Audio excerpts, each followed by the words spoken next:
guests today are James Boys, who is a senior research fellow at the Centre on American Politics at University College London, and Matthew Stadlen, an author and political commentator. We're going to start off in Washington, where Rachel Reeves has been walking a careful line as she meets Treasury Secretary Scott Bessent. Britain, like other countries, is trying to get a break from Trump's sweeping new tariffs, particularly painful for car makers and metals exporters.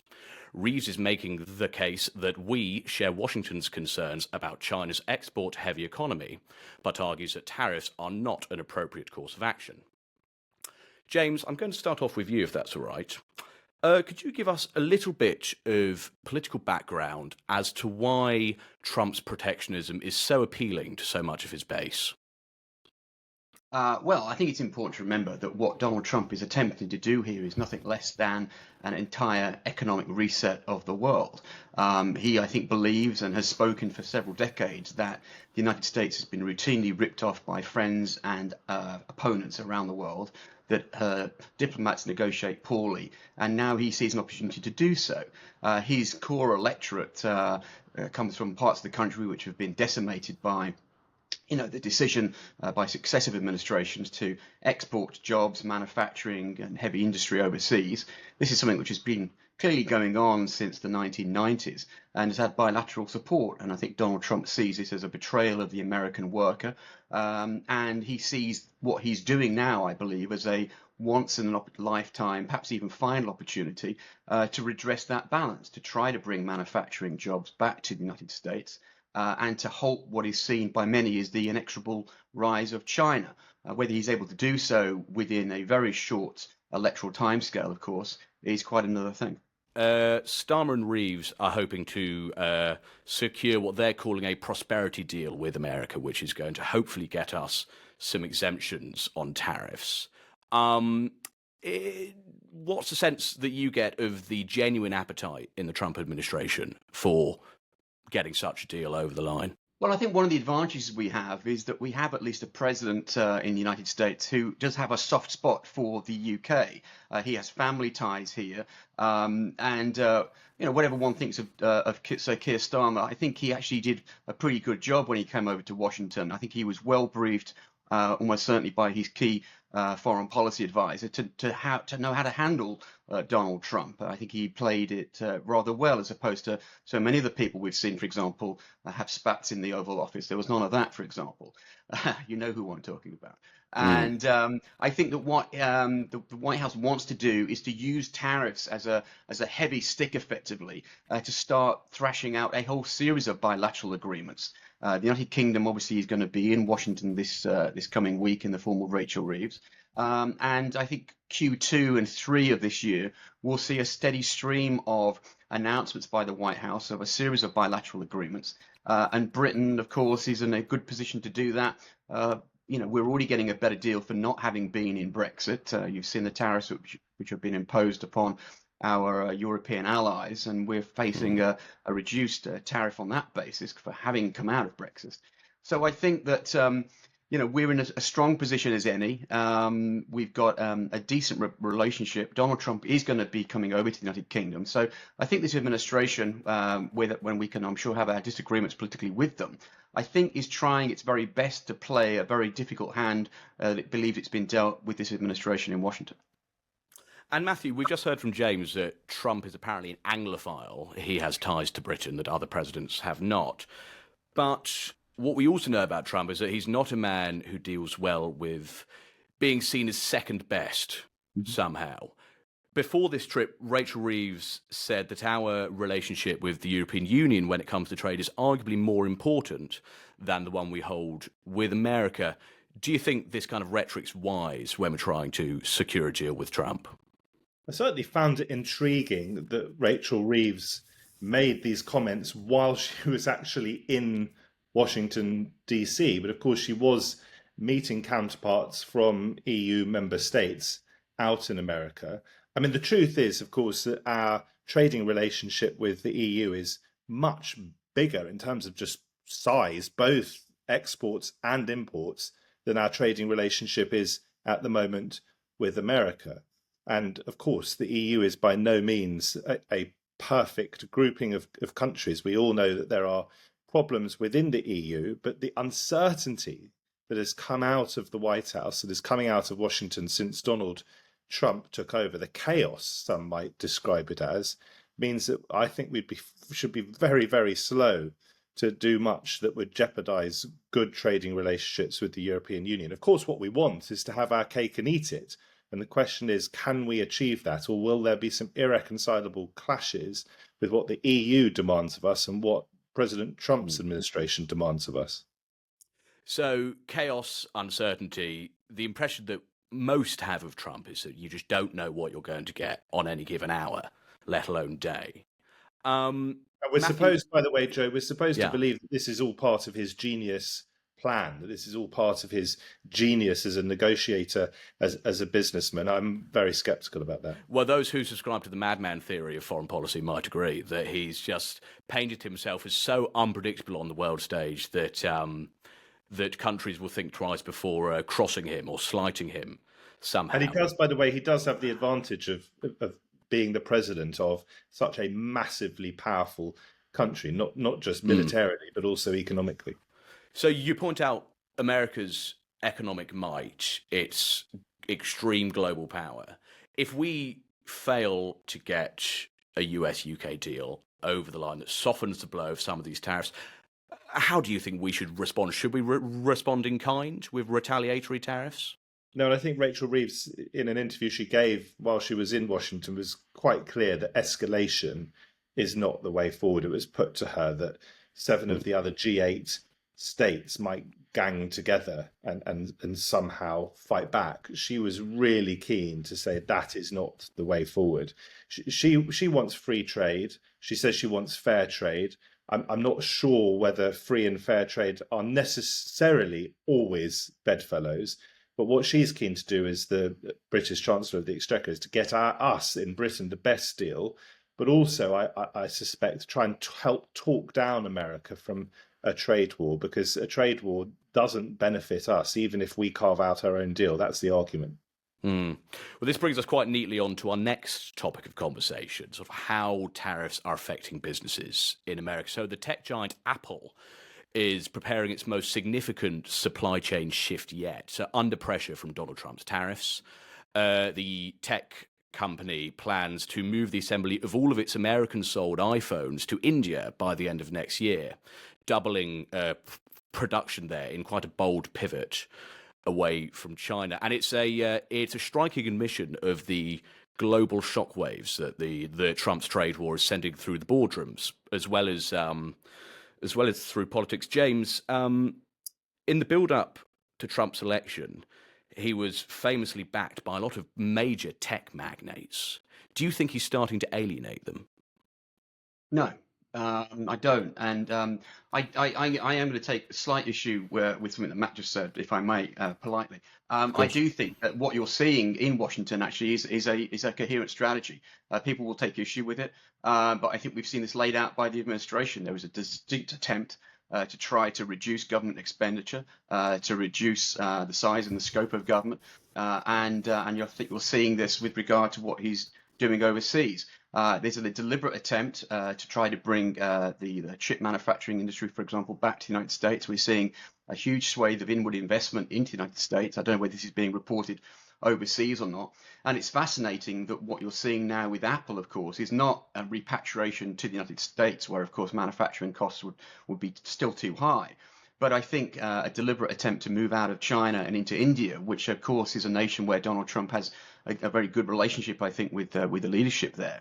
And again, coming back to your initial point, Joe, about how Donald Trump likes to be courted, addressed, never dealt with on a second-hand basis, I think India have played a very smart game here by dealing with the president. And I agree, I think there's negotiations ongoing there with regard to getting a bilateral trade agreement.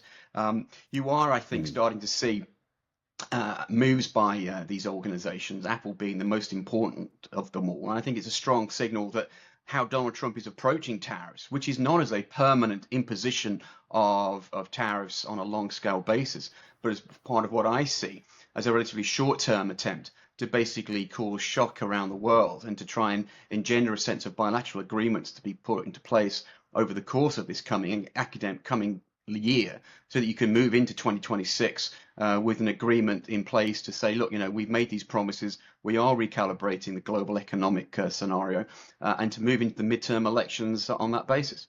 Just to come back I can see your disagreement, Matt.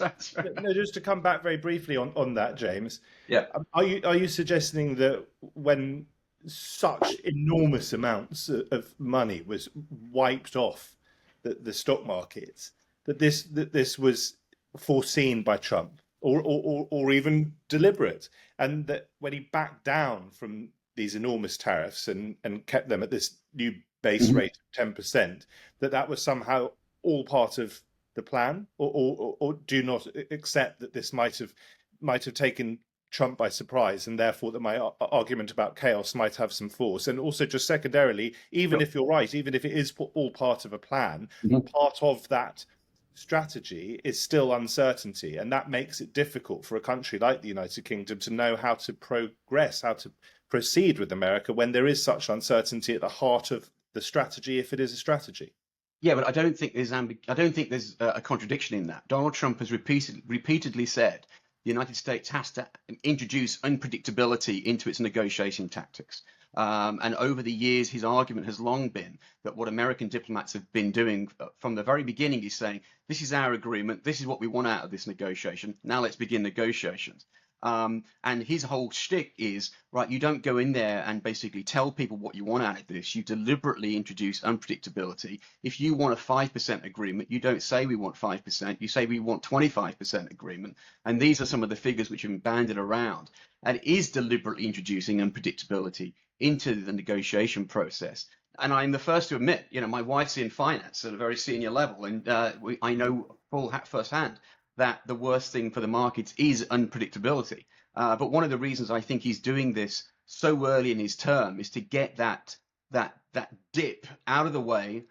We've seen markets already rebound in many ways with regards to this, so that when there is an initial short-term loss, which has certainly been engaged in, Matt, I don't disagree with that, but you're going to get time for that to rebound into the second half of the year, whilst you're starting to renegotiate these bilaterals. And that's very much part of the policy, I think. So he won't be concerned about the downgrading of American growth and the downgrading of global growth by the IMF?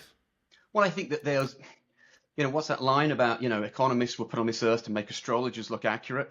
As long as you can start to see some degree of rebounds in the second half of this year. I was in London a few weeks ago and someone was asking me for a prediction, and I'm happy to make it here. I think that the markets will be back to where they were before these tariffs were introduced by the autumn. The most important thing for Trump is to get this agreed, a series of bilaterals agreed, so we can move into 2026, which of course is a midterm election year of great significance, so that he can start talking about, look, I've made these promises and I'm delivering upon them. I appreciate it is a high risk strategy, Matt, but the unpredictability that you rightly highlight is part of the plan. And again, if I encourage yourself and everybody who's interested in Donald Trump to just go back and listen, because Donald Trump does actually put out there exactly what he's going to do, and he made this in a series of statements, not just during his first term, but during his campaign as well. Joe, if I may just, Can I just make one final point on it, because I think it's fascinating. I'm sorry, I'm not trying to take over your job, but it's just because James challenged me, and I think it's really interesting, the back and forth, I hope, anyway. Trump said, he may now say it was tongue-in-cheek, well, he would, wouldn't he? But he said he was going to end the Ukraine-Russia war in 24 hours, even before he actually took office, if he was re-elected. That obviously hasn't happened. So you might have the best will in the world when you're introducing chaos theory, and there's certainly been chaos in the way that he's been handling the peace negotiations. Doesn't mean it's going to work out. No, and I didn't suggest that it would, but I'm trying to explain from my perspective of what the, not to justify it, not to rush, but to try to say this is what the approach is. Whether it works or not, to your point, is another matter. But I think you are starting to see, and will continue to see, a bounce back in the markets, which has demonstrated its resilience time and again. So, Matthew, you've both agreed on one thing, that Trump's economic agenda has introduced an extraordinary amount of unpredictability into the worldwide financial scene. If, as James said, this is a coordinated and purposeful strategy and has the effect of causing major corporations like Apple to move their manufacturing away from China, is that such a bad thing? Well, first of all, is that what Trump intends? I can't get inside his mind, and I don't follow all of his statements closely. However, you can see that America sees China, perhaps much more than Russia, as a threat to it. And that's an economic threat, but also potentially further down the line, we all hope not, a military threat as well. So it would make sense on those terms if America were to move away from such a reliance on Chinese manufacturing and say, for example, put some of that in India. I can quite understand that. And Narendra Modi is not a politician with whom I have much sympathy, but India is, albeit flawed, democracy. It's the biggest democracy in the world. China is far from a democracy. So I wouldn't have, on the face of it, much argument with that.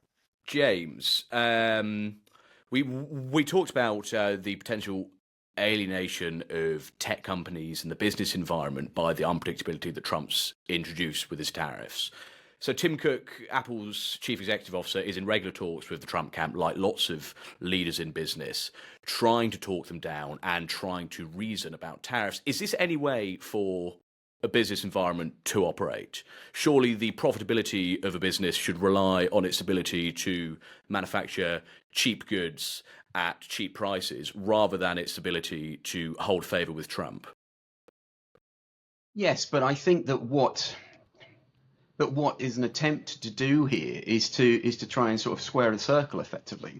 You were asking, Matt, about China, and Donald Trump is not going to openly declare economic war on China and force nations to stop doing business with them, etc., or to force companies to withdraw from there. But if you look back at the national security strategy documents, both of Donald Trump, Joe Biden, and I dare say the forthcoming documentation, it's China that has emerged very much as the international boogeyman, effectively. As Matt rightly points out, not necessarily quite militarily yet, but certainly down the road you can see where that's heading.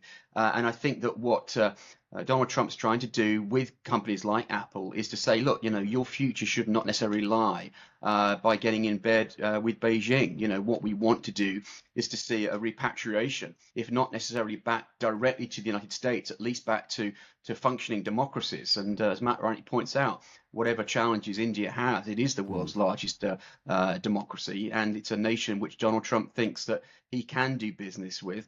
It is clearly going to have a cheaper manufacturing base than China, than the United States, but it does, I think, take a chunk out of the what Donald Trump hopes is a myth about the inexorable rise of China, and an attempt to try to challenge China's economic might at this point. And Joe, fascinatingly, this seems to be an area where Britain and America are going in opposite directions, because Rachel Reeves is talking about a clear-eyed re-engagement with China. And just as an example, we are importing some solar panels from China, but there's a very strong sense that this Labour government sees China as an important cog in its push towards that growth goal that has underpinned the whole raison d'etre of the government. Growth, growth, growth. So while America is moving away from China, it seems, Britain is moving in the other direction.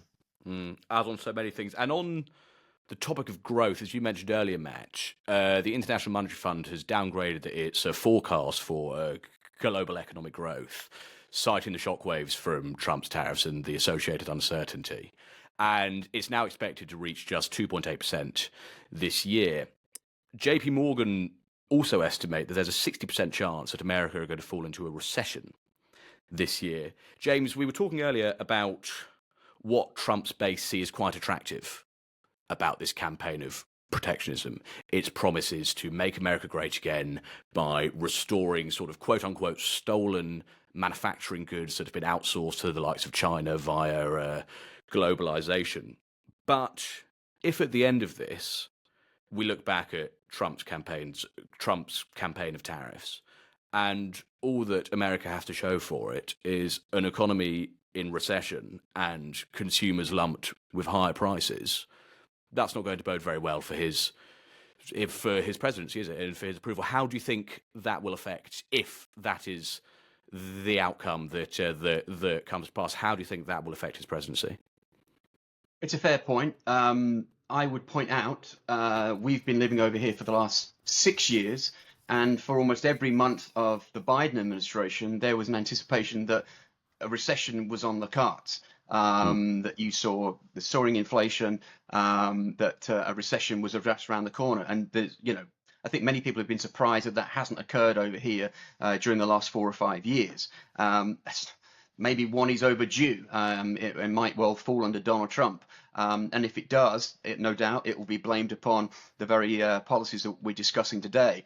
If this backfires, and again, it is a gamble. I was saying this at the top of the conversation with Matt. If it works, it works. If it doesn't, there's going to be hell to pay, because the very people who will suffer will be his constituents.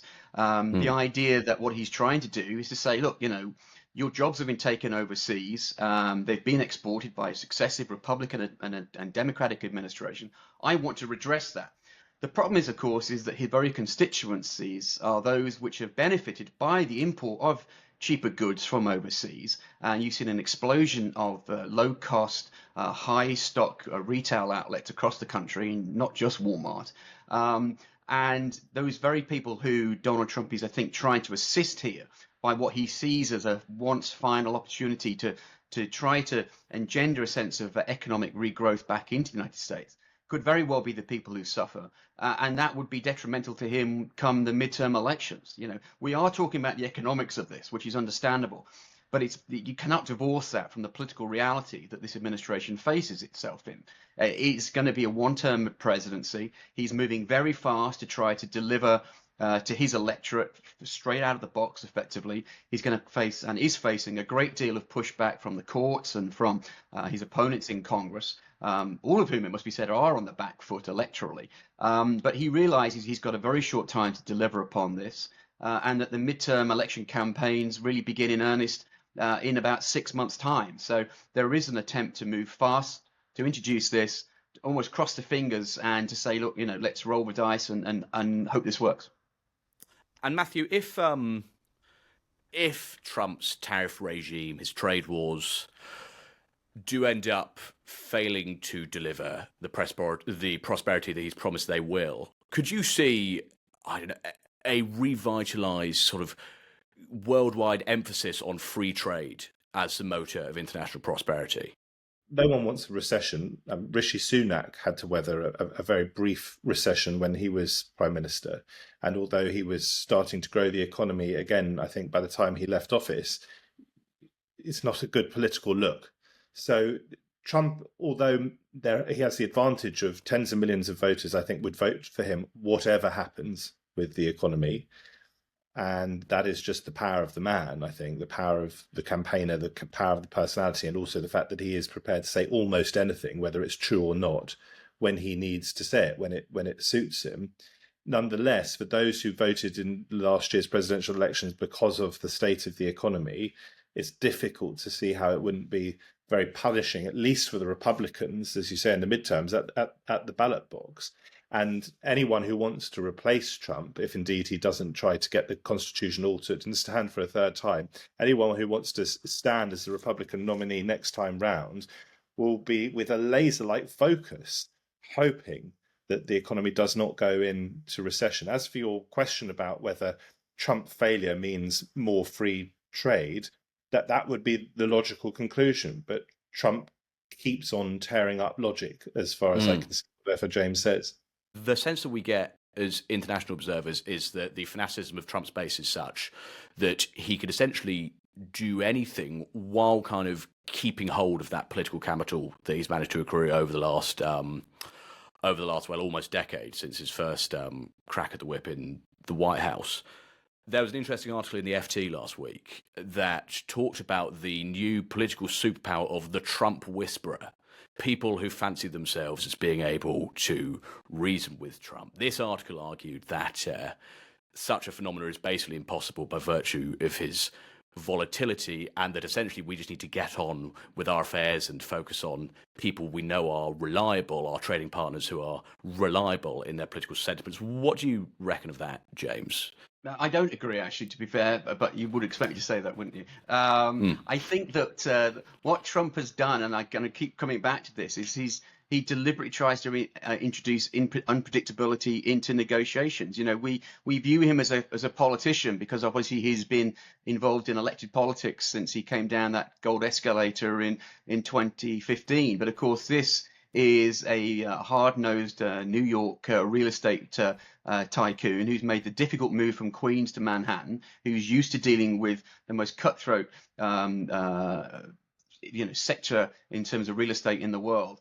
And he's used to driving hard bargains. He's someone who likes to be courted and feted, and we've seen this. And there is an approach to take with Donald Trump, which can be successful. And again, we keep coming. The question keeps coming back to: are we going to live in a world of tariffs or free trade? And I actually think what Donald Trump he's using these tariffs as an attempt to try to lower, barriers to U.S. exports.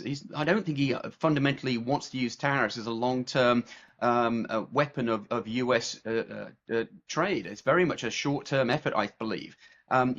You asked me earlier on, about this idea of introducing them, withdrawing them. I think these are designed as compare them to the shock and awe tactic, if you will, of the George W. Bush approach to Iraq, which I appreciate didn't go too well in the long term. But it was a deliberate attempt, I think, to come in to introduce a deliberate shake-up to the global system and to get people to negotiate, to introduce reciprocity to American exports, and so that he can go forward and say, look, we've got economic regrowth. You were asking me about recession earlier on. Don't forget that Joe Biden's administration tried to redefine what a recession was, when it was faced with economic downturns. So when we talk about politicians saying one thing and making things up, this is not unique to Donald Trump in this country, I can assure you.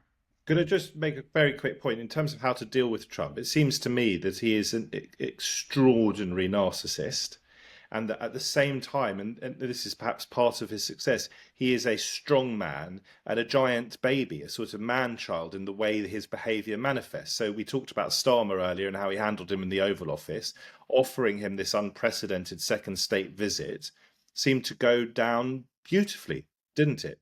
So flattery obviously gets you somewhere. I would just say, harking back to what James and I were debating earlier about whether there's a sort of method to the madness, when you see that he's blamed Ukraine for being invaded, and I think he's blamed Ukraine more than once for that, the way in which he sort of cozied or appeared to cozy up to Putin, if you see that as some sort of strategy, how do you explain the fact that having met Zelensky again briefly in the Vatican over the weekend, just before I think the Pope's funeral, and we all saw that extraordinary photo of the two men isolated in that beautiful old building, he then came out immediately afterwards and condemned Putin for killing civilians in Kiev recently. So my feeling is that actually Trump doesn't really know what he's doing in lots of these areas, and that he is susceptible to whoever the latest, most persuasive person to whisper in his ear to whatever they've said.